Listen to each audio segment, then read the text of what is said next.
There was the usual crowd of pushy working girls, already hanging just outside the cafe in the blazing afternoon sun, trying to woo the single male tourists. I felt lucky I had not known any of them, though many of them had spotted me before. I downed the rest of the mojito and the ice water in a beat and briskly walked out, turning the corner to avoid any encounters. Soon, the mojito and the sun hit me, and I began having random thoughts while wandering the already familiar streets and alleys of the decrepit old Havana. I blamed the absence of machismo in my upbringing for my reluctance to indulge in the oldest profession. On a more mindless note, I wondered if one could actually fry eggs, sunny side up, on the sidewalk. In the midst of my light-headed rambling, I caught sight of a stunningly beautiful young girl. She wore a loose floral mini-dress with shoulder straps and flip-flops. She had a delicate, slim figure with beautiful curves and smooth, dark skin. She looked graceful and innocent, not at all like a working girl. Casually adjusting my pace, I began to keep her in sight. She turned a couple of corners and paused by a storefront where she sensed my gaze from a distance. Her eyes avoided me, and for a moment she frowned in pride. Later she walked into a pharmacy, and I sat a distance away on the shady side of the street and lit a cigarillo, concentrating on not inhaling. I wondered if I would ever have the luck to meet her, and if my chances would have been better had I been born and raised in her neighborhood, in one of the dilapidated tenement houses of old Havana. I had not yet met such a beautiful girl in my whole life. As I blew the second puff of smoke, Euclide showed up, parting company with some other boys and riding his little bike over to me. Euclid was a 12-year-old black kid who worked as a hustler, guide, and errand boy. I had met him on the street on my first day in old Havana. He had politely introduced himself out of the blue and spent a whole day insisting he keep me company and patiently following me around until he finally won me over with his charm. So it was that the handsome and enterprising boy earned himself a lunch and a few bucks for showing me around old Havana. He became my occasional sidekick, and I began to call him the Wonder Boy. That day, as usual, he was offering me a deal, $40 for a box of choice Cuban cigars that he had described to me before. Authentic Romeo and Julieta Coronas. My uncle has the connection to get them. I can bring them for you tonight. Do you know the story of Romeo and Julieta? I asked. Some famous love story. Yes. Right now I feel like Romeo when he first saw Julieta. Do you want the cigars? Sure, but right now I want to meet that Morena, I said, pointing out the exotic young girl just as she left the pharmacy and began walking away. He shadowed his eyes with his palm and said, I know her. No shit. Her name is Yolardis. She's from my neighborhood. Wait here. I'll go get her for you. He was about to jump on his bike, but I held him back. Oh no, not like this. I don't think she would like to meet me right now. Do you really know her? Yes, she is a friend of my stepsister. I know where she lives. Does she have a man? She lives with her mother. What's she like? Does she go out? Not like shameless girls. She's decent, but not a virgin. And just how would you know that? There are no pretty virgins in Havana. How old is she? 18 or so. Old enough. Do you think she would like to meet me? Sure, If you want, I'll invite my stepsister and her to have dinner with us. Be my guest. You're a real wonder boy. Euclide had taken me to Casa de Margarita, the nice guest house in Vedado where I was staying in. Margarita, her husband, and their 2 little daughters had all moved to one small room of their beautiful old home and were renting out the 3 remaining others. I had the nicest room with a private bath, a twin bed, a ceiling fan, a small refrigerator, and a little boombox. The Wonder Boy had also introduced me to Alejandro's restaurant where I would dine and hang out almost every night. The cozy, literally homey restaurant was inside a 5-floor apartment in Vedado. I used to sit on its small balcony overlooking the street and read my book over chop suey and beer. The old proprietor, a retired journalist turned restaurateur and waiter, would often keep me company recounting his memoirs on revolution, Angola, and the Soviets. That night, Euclide delivered the box of cigars to my room and walked me to Alejandro's, where, to my pleasant surprise, his amiable stepsister Maria and her friend, the enchanting Yolardis, joined. So after all, it was in my destiny to have dinner with Yolardis. She was wearing the same dress she wore that day. Up close, she was even more radiant and captivating than when I'd seen her from a distance. Her irises were as pitch black as her pupils. Her ample, cascading black hair flowed onto her shiny bare shoulders. She wore no makeup, and her neat, ungroomed eyebrows joined ever so slightly. Her tiny, round lips were full, like a tulip bulb. She was shy, pensive, and reserved, and barely said a word all night, but she seemed to know that she was the special person on a special occasion. I had to make conscious attempts to veer my eyes off her from time to time. That night, after Alejandro closed the restaurant, we all walked by the breezy and moonlit oceanfront Malecon Drive, and I got to have a few words with her. "Would you like to see me tomorrow?" I asked. "I don't know," she said shyly with her eyes downcast. "Can I call you?" "No. Please come again for dinner with Maria and Euclide. I want to see you." "Thank you." That's all she said before they split, heading back home. When they were a dozen or so steps away, Euclide made a wide turn on his bike towards me. "I think she likes you," he said. "How would you know?" "I heard she said something to my sister. You are the wonder boy. Look, she's nice but doesn't go out easy. If you want, I can send another pretty girl over to your house tonight." "Thanks, but I don't need you to do me that kind of favor." "Sure, I'm sure. But you can invite Yolardis to come to dinner with us anytime. I'll invite Maria to bring her along. Enjoy the cigars." Over the next few nights, I held court at Alejandro's, where they all came to dinner, and I got to see more of Yolardis. She was a woman of many blushes and very few words. I could never guess what she was thinking. She would not eat much and would quietly ask for her dish to be bagged to go. Little by little, however, she seemed to get comfortable with the fact that I wanted to be close and intimate with her. The second night she sat next to me. She wore pink stonewashed jeans and a tight black hard rock t-shirt with a wide rip on the back and a large red kiss mark printed on the front. She also wore a hint of red lipstick. The following Friday, I took Euclide, Maria, and Yolardis to a Chinese restaurant. Yolardis loved her fortune cookie, but kept her fortune without showing it to anyone. Afterwards, I took them to see a Spanish movie.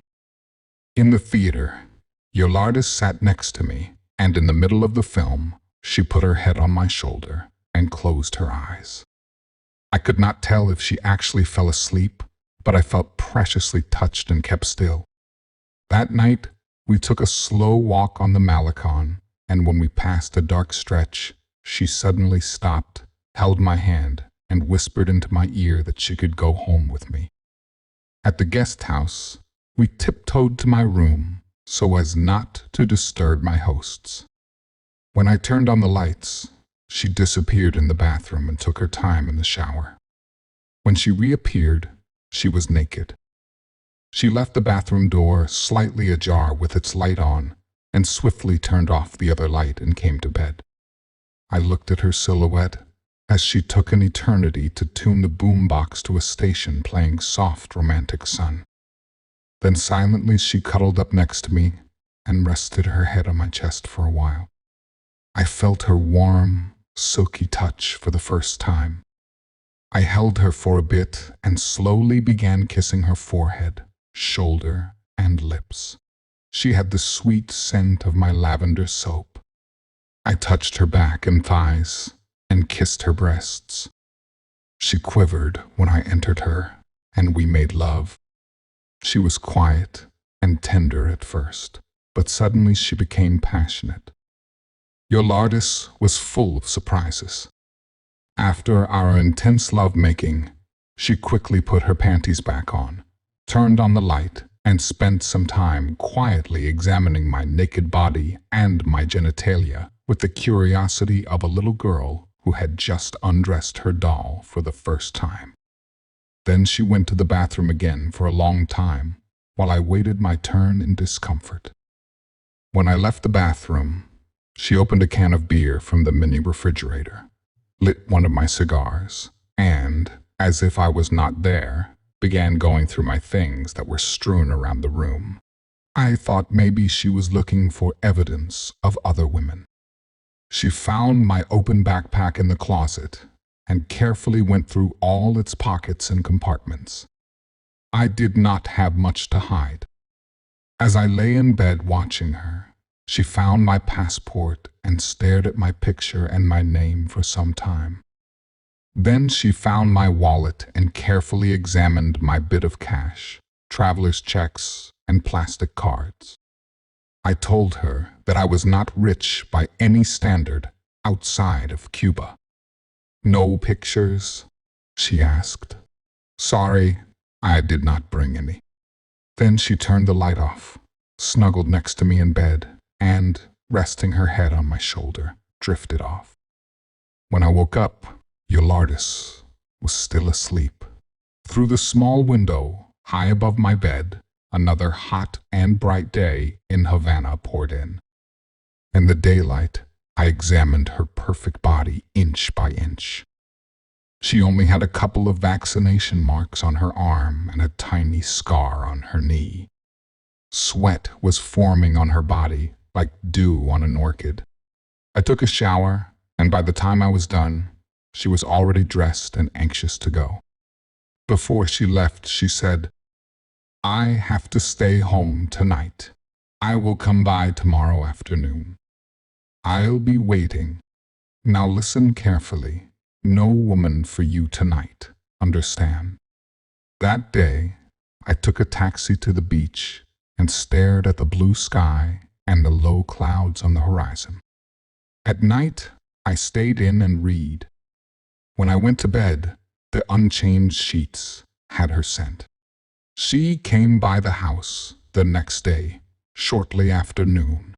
She was wearing another tight black t-shirt, imprinted with the word LOVA in large silver letters. When we went to my room, she quickly undressed, and, without much hesitation, we made love standing in front of the mirror. Then we lay in bed for a while, where she closed her eyes and took a little nap. She was perfectly peaceful and silent in her sleep. Watching her, I pondered doing something uplifting with the rest of the day. Though I truly liked her pure and mysterious wordlessness, I suddenly felt like doing something to make her cheer and smile. I wanted to see her unabashed expression of joy. When she woke up, we got dressed and decided to go shopping. Yolardis took me to a large state-subsidized clothing outlet, where she had probably bought all of her clothes. The clothes seemed to have come from garment liquidators in China and South America or some international charity organization. There were a few leftover promotional t-shirts and some specialty clothes favored by the poor working girls. Yolardis said that she visited the store often and at best there were slim pickings. That day she did not find anything she liked. I thought that maybe a stylish dress would make her happy, and I took her to a chic clothing boutique in the lobby of a fancy international hotel. The store was air-conditioned and played Italian pop music. The pretty storekeeper greeted us with a smile, presented some garments, and made some suggestions. Yolardis was in awe from the moment we entered. She bashfully touched the fancy designer clothes. Then she tried a couple of dresses on and began posing by the mirror in a mix of self-consciousness and fascination. She examined the price tags in wonder. In no time, she wanted to try everything on. Finally, she put on a blue dress of beautiful silk that fit her well, and she appeared to want the most. Feeling exalted, I thought to myself that I too deserved to see her in that dress. The price tag was a reasonable $135, and I decided to pay cash and buy her the dress as a present. When we left the boutique, she was all smiles, overjoyed with the fancy shopping bag in her hand. Afterwards, we strolled hand in hand for a bit. In parting, she kissed me and said with a sweet smile, "Thank you for the beautiful present." "You're welcome. I hope it's beautiful enough for you. Listen, I have to go home now and stay in tonight. But let's do something nice tomorrow. I will wear this dress.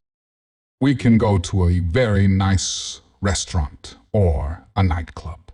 Whatever you like. I'll come by tomorrow around this time. I'll be waiting. One more thing. You must stay away from shameless girls. Understand?" That night, I ate early at Alejandro's and went home and joined Margarita and her kids in watching a blurry video, a Hispanic romantic comedy about Dominican immigrants filmed in the Bronx. The following day, I went to the beach early and read to the end of my book. That night, Yolardis stood me up. I anxiously stayed in until midnight and drank all the beer in the minibar, but there was no sign of her.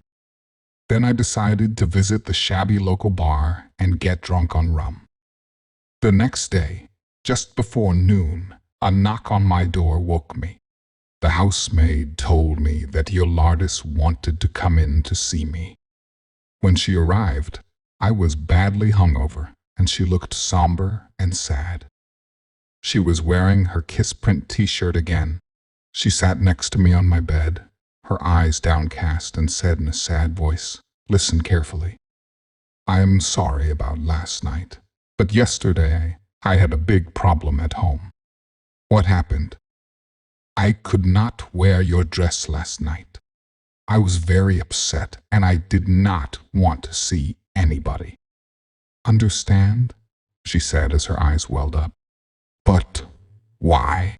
"Because yesterday, my mother took the dress back to the shop to get the money for it." A tear ran down her cheek.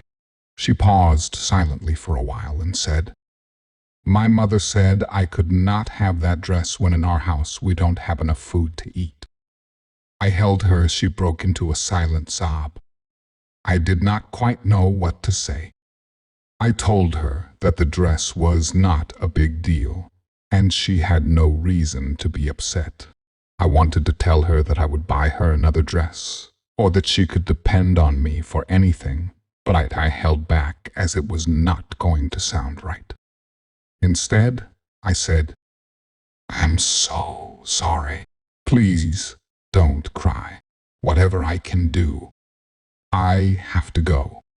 I will see you later. When? Don't know. I'll come by." She quickly straightened up her back, collected herself together, and got up.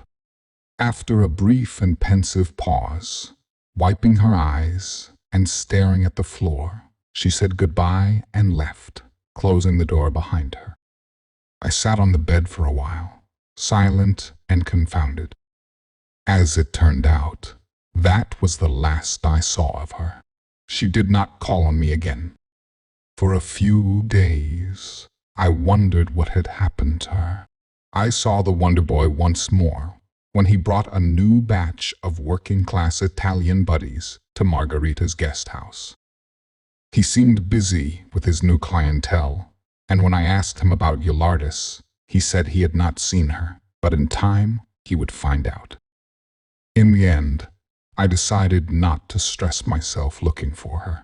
I hardly knew anything about her, and having only a week left of my trip, I already sensed the anxiety of returning to my real life. Beginning to feel like a weary foreigner at loose ends, I needed to be on the move to change my scenery. The next day, I left Havana for Santiago, where I spent the remainder of my time in Cuba. It was not until 2 years later that I went back to Havana.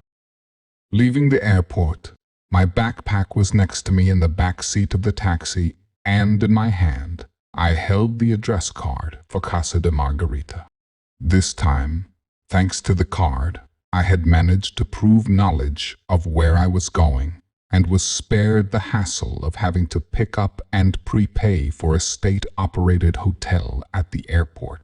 I had called Margarita in advance about my arrival.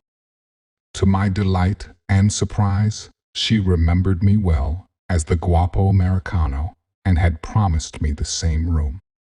I was hoping to get there not too late, but it was already midnight. It had just rained, and the streets were wet. The new taxicab zoomed smoothly through the dark and empty avenues of Havana. "Taxi driver," a dashing young mulatto asked, "where are you from? Italiano?" "No, I live in New York. Nova York. El centro del mundo. Not your first time here. I was here once over 2 years ago. Welcome back to communism. How is life in Cuba?" "Same crap." As we approached the center of town, there was again the familiar scene of curvaceous young prostitutes working the streets and intersections. "The working girls are still here. Putas, las putas," he pronounced emphatically in laughter. "I heard they cracked down on that business. No, it never changes." The rich scent of rain and wet earth was blowing through the open window. It felt good to be on the ground again, somewhere I had been before. I knew I would find some of the same people and hear their stories again. Above all, I remembered the enigmatic Yolardis. In a flash, I saw a delicate and beautiful girl running across to the other side of the avenue. I thought I saw her wearing high heels, a short red miniskirt, and a black t-shirt with a large red kiss print. "Oh my, slow down. Por favor," I said to the driver, and abruptly turned around on my seat and stuck my head out through the window. As the cab slowed down and stopped at a red light, I focused my eyes again, and for a moment, I caught a good sight of her from afar as she was illuminated by another pair of approaching headlights. It was Yolardis. "You like her? She was lovely. Do you want me to turn the car around?" the driver asked. "No, it's not necessary," I replied. "You can probably have her for $60, maybe $40 at this hour. I can negotiate for you." "No thanks. It's all right." "Well, It's true you just arrived here.